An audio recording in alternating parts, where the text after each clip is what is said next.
All right, this is my last Black History post for the month of February 2025. And this post is about a powerhouse who has been practically wiped out of Black history because this person did not fit the narrative, the religion, or the aesthetic set by Black historians, Black academia. And that's a topic that requires its own presentation. Now, before I get into this, let me just bring to your attention that very often when enslaved people escaped bondage, they would give conflicting information about their origins and their escape routes, basically for their personal protection since they were fugitives, and also to preserve the route so that others who were enslaved still had that route available so that they could get their freedom. So as a result, you get a lot of conflicting stories when historians try to tell about these dynamic people's history. Now, for me, what I do is I present the information that our current lived reality supports. That being said, let me introduce many of you to Mary Ellen Pleasant, aka Mary Ellen Smith. She was born around 1814 into slavery in Virginia.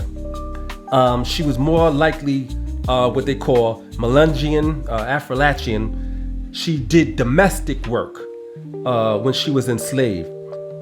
Her father was her enslaver's son, and her mother basically was killed for being accused of practicing voodoo. Now, she escaped from enslavement in her teens. First, she went north to Massachusetts. Then she lived in New Orleans, where she learned more about voodoo and where she reinvented herself. She removed all of the mannerisms of one who was enslaved, and then she took on the mannerisms of ladies of high society of that day. She eventually moved to San Francisco, California, because of the gold rush that was taking place at that time in history.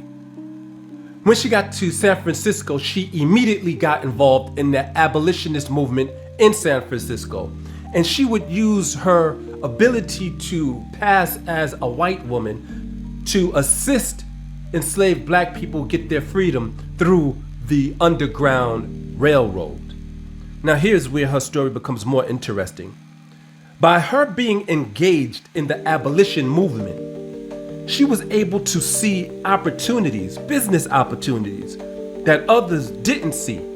And she began building a fortune through savvy investments in laundries, boarding houses, brothels, real estate, and in particular, gold mines that would bring her huge profits.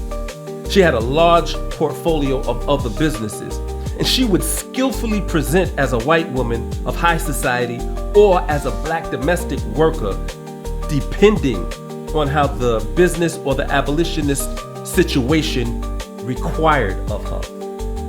Very smart woman. At the end of the day, she always identified as a Black woman. One of her famous quotes is, "I'd rather be a corpse than a coward." But Mary Ellen Pleasant's story gets even better.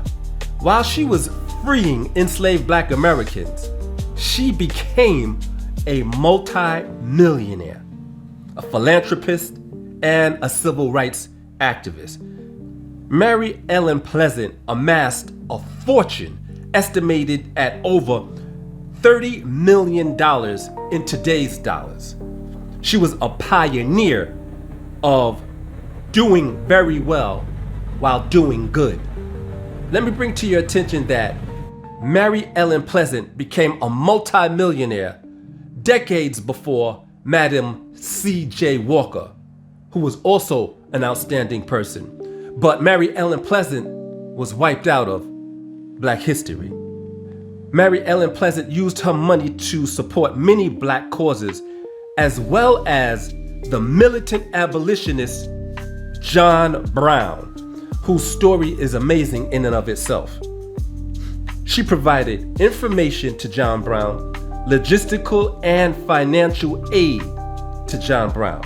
In fact, she donated financially over $30,000, which is well over $1 million in today's money. She was a very awesome, dynamic person. One day, when she was out and about, she went to get a ride on a San Francisco streetcar.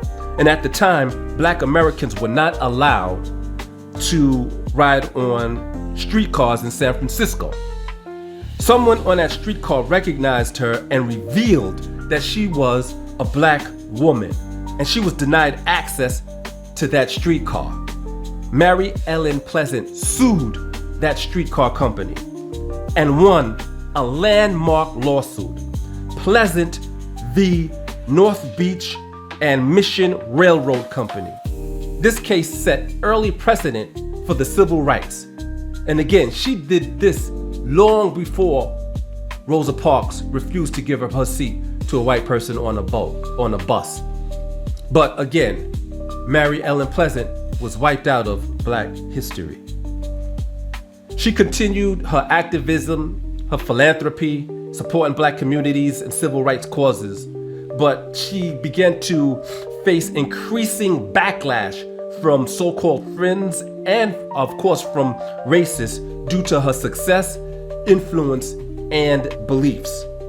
She passed away in 1904, leaving behind a hidden legacy as a trailblazer for civil rights, economic empowerment, and racial justice. And on her original tombstone, it read, "She was a friend of John Brown and a mother to the orphan and a friend of the poor." I encourage you to learn more about Mary Ellen Pleasant.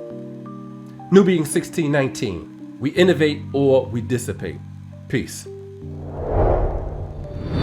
New Being 1619 is a niche social media platform built for Black culture and for Black needs, so that we can live our best lives. New Being 1619, we innovate or we dissipate.